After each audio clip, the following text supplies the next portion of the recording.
الصلاۃ والسلام علیکہ یا رسول اللہ صلی اللہ علیہ وآلہ وسلم۔ السلام علیکم رحمۃ اللہ وبرکاتہ۔ پچھلی ویڈیوز میں ایک واقعے کا ذکر کیا تھا جو حضرت پروفیسر باق حسین کمال رحمۃ اللہ نے بیان کیا تھا، اور جو دوسرا واقعہ ہے وہ آج کی ویڈیو میں بیان کروں گی۔ آپ رحمۃ اللہ علیہ کہتے ہیں کہ حضرت جی رحمۃ اللہ علیہ سے، یعنی کہ اپنے پیر و مرشد رحمۃ اللہ علیہ سے منسلک ہونے سے پہلے اگرچہ میری عمر کا زیادہ تر حصہ غفلت میں گزرا تھا، لیکن بہت بار تنہائی میں مجھے امت مسلمہ کی زبوں پر سوچ سوچ کر پریشانی ہوتی تھی اور آنکھوں سے آنسو روا ہو جاتے تھے۔ آپ کہتے ہیں کہ حضوری کے ان چند لمحوں میں دل ہی دل میں اللہ تعالیٰ سے امت مسلمہ کے اتحاد اور ترقی کی دعا مانگتا رہتا۔ جب نماز کا باقاعدہ آغاز ہوا تو ہر نماز اور ذکر کے بعد پہلی دعا امت مسلمہ کی مغفرت، دوسری دعا اسلامی اتحاد کے لیے، دوسری دعا نہ صرف اتحاد اسلامی کے لیے بلکہ اسلام کے نفاذ کے لیے، اسلام کے غلبے کے لیے، اور تیسری درود شریف میں استقامت کی دعا میں کیا کرتا تھا۔ جب سے حضور پاک صلی اللہ علیہ وسلم نے مجھے نئی ڈیوٹی عطا فرمائی تھی، میں روزہ اطہر اور بالائی منازل میں حضور صلی اللہ علیہ وسلم کی خدمت اقدس میں بہت بار امت مسلمہ کی مغفرت، نفاذ اسلام، اتحاد اسلام اور غلبہ اسلام کی دعا کرا چکا تھا۔ مندرجہ بالا واقعہ سے چند دنوں کے بعد حسب معمول سحری کے ذکر میں مراقبہ روزہ اطہر کے دوران دربار اقدس میں باریاب ہوا۔ خلفائے راشدین رضی اللہ عنہ، حضرت امام حسن رضی اللہ عنہ، حضرت امام حسین رضی اللہ عنہ، انبیاء اکرام علیہ السلام اور اولیاء اکرام موجود تھے۔ میں حضور صلی اللہ علیہ وسلم کے سامنے تھوڑے فاصلے پر دو زانو بیٹھا درود شریف کا نذرانہ پیش کر رہا تھا کہ اچانک رسول صلی اللہ علیہ وسلم نے ارشاد فرمایا، کمال بیٹے، امت مسلمہ کی مغفرت کے لیے دعا کرو۔ میں ایک لمحے کے لیے بوکھلا کر رہ گیا، یک لخت نہ جانے کتنے خیالات دماغ میں گھوم گئے، مگر فوراً سنبھلا، اٹھا اور حضور صلی اللہ علیہ وسلم کے عین قدموں میں بیٹھ کر درخواست پیش کی، یا رسول اللہ صلی اللہ علیہ وآلہ وسلم، مجھے اپنے نالین مبارک عطا فرمائیے۔ میری اس عجیب و غریب درخواست پر حاضرین جیسے حیران سے رہ گئے۔ حضور صلی اللہ علیہ وآلہ وسلم نے شفقت سے پوچھا، بیٹے، جوتوں کو کیا کرو گے؟ میں انہیں دعا کے لیے وسیلہ بناؤں گا۔ رسول پاک صلی اللہ علیہ وسلم نے کچھ دیر تامل کیا اور پھر مجھے نالین مبارک عطا فرما دیے۔ میں نے دونوں مبارک جوتوں کو چوما اور ایک دوسرے میں اڑس کر اپنے سر پر رکھ لیا اور بارگاہ الہی میں دست دعا بلند کیے۔ یا اللہ، پہلے میں رات کی تنہائیوں میں آپ سے امت مسلمہ کی مغفرت کی دعا کیا کرتا تھا، آج تیرے حبیب صلی اللہ علیہ وسلم کے حکم کے مطابق دعا مانگ رہا ہوں۔ ان کے حضور بیٹھ کر تیرے مقربین کے سامنے تیری بارگاہ میں التجا کر رہا ہوں۔ یا اللہ، اپنے فضل و رحمت کے طفیل اور اپنے حبیب سرور کونین صلی اللہ علیہ وسلم کے ان جوتوں کے صدقے حضرت آدم علیہ السلام کے پہلے امتی سے لے کر حضور صلی اللہ علیہ وسلم کے آخری امتی تک تمام امت مسلمہ کی مغفرت عطا فرمائیے۔ جواب ملا، چند ہزار کو بخش دیا۔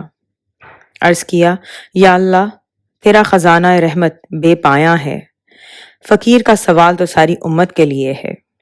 جواب آیا، چند لاکھ کو بخش دیا۔ عرض کیا، یا اللہ میرے مالک، تیرے فضل و رحمت کا سمندر بے کراں ہے اور فقیر کا سوال وسیع ہے، یہ تو سمندر سے ملے پیاسے کو شبنم والی بات ہے۔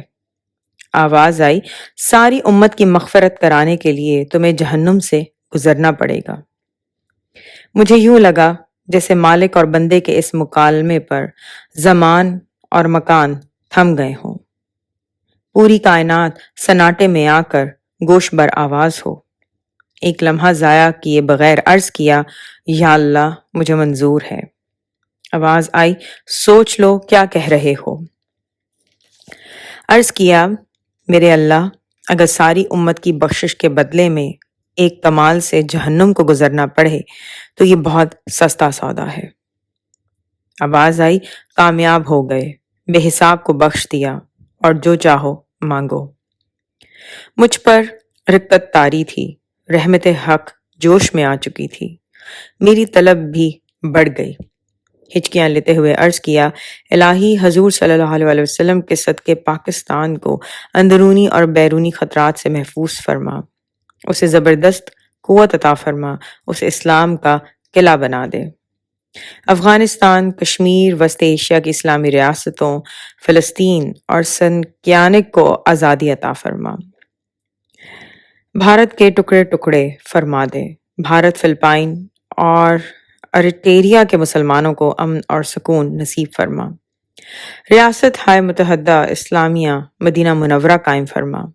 عالم اسلام میں نافذ اسلام فرما، اسلام کو غلبہ عطا فرما، اسلام کا نور چار دنگ عالم میں پھیلا دے، دشمنان اسلام کے ناپاک عزائم کو خاک میں ملا دے۔ یا اللہ، مجھے حضور صلی اللہ علیہ وسلم پر ہر آن زیادہ سے زیادہ درود شریف پڑھنے کی سعادت نصیب فرما۔ آمین۔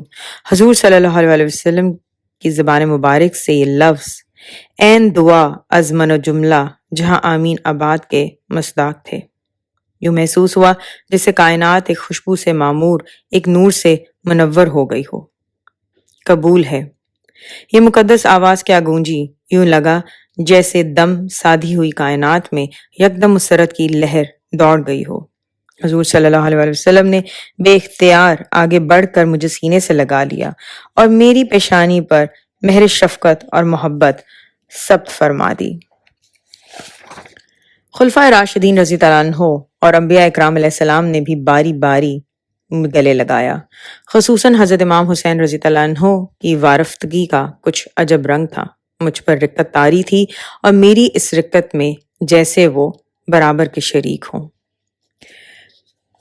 انشاءاللہ نیکسٹ ویڈیو میں جو حضرت پروفیسر باغ حسین کمال رحمۃ اللہ علیہ نے مصباحات عشر یعنی 7 مرتبہ پڑھی جانے والی 10 چیزوں کا ذکر کیا ہے وہ بیان کروں گی۔ اپنا خیال رکھیں، رمضان کا مہینہ ہے، میں بھی کوشش کر رہی ہوں کہ زیادہ سے زیادہ درود شریف پڑھا جائے، استغفار پڑھوں، قرآن شریف پڑھوں۔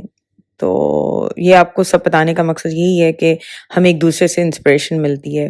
جیسے مجھے ایک بہت ہی ینگ بچی ہے، اس نے کانٹیکٹ کیا اور اس نے جب مجھے بتایا کہ وہ کس طرح محنت سے صبح شام درود شریف پڑھتی ہیں، تو حقیقت کی بات ہے ان کو سن کے مجھے انسپریشن ملی، اور میرے خیال میں اب میں جتنا بھی درود شریف پڑھتی ہوں اس کا کریڈٹ جو ہے وہ اس بچی کو جاتا ہے۔ اپنا بہت خیال رکھیں۔ رمضان کا مہینہ ہمارے پاس ہے اور بس نہ ہمیں چاہیے کہ اس رحمتوں بھرے مہینے میں ہم حضور پاک صلی اللہ علیہ وسلم کا قرب حاصل کرنے کی بھرپور کوشش کریں، اور ان کے قرب سے کیا بہترین چیز ہوگی ہمارے لیے۔ اپنا خیال رکھیں۔ السلام علیکم ورحمۃ اللہ وبرکاتہ۔